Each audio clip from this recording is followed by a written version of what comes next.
Recording by Kohinoor music studio Bakhri Bazar.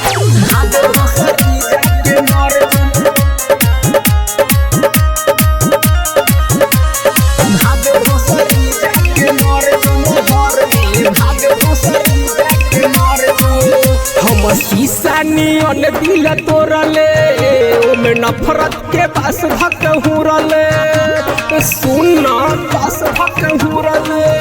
हम शीशा नियन दिल तोड़ले ओमे नफरत के बस भक हुरले।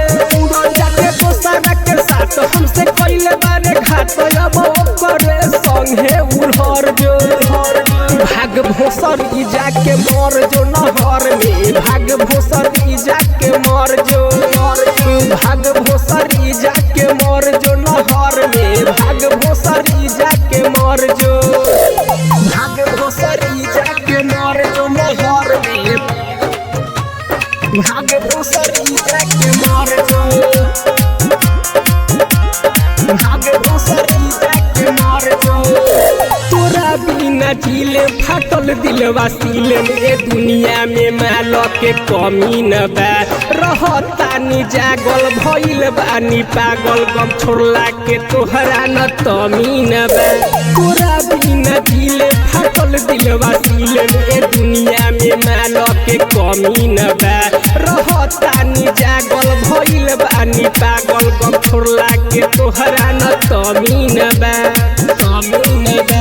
अब रो रो के कहता दिलवा धोखा देले बारे तू तो दिलवा जो किसी करे तो हम होके पगले तो सुन बेवफा तू दिल से निकल जो। भाग भोसर ई जाके मर जो नहर में। भाग भोसर ई जाके मर जो भाग भोसर ई जाके मर जो नहर में। भाग भोसर ई जाके मर जो भाग भोसर ई जाके मर जो नहर में। भाग भोसर ई जाके मर जो भाग भोसर ई जाके मर जो।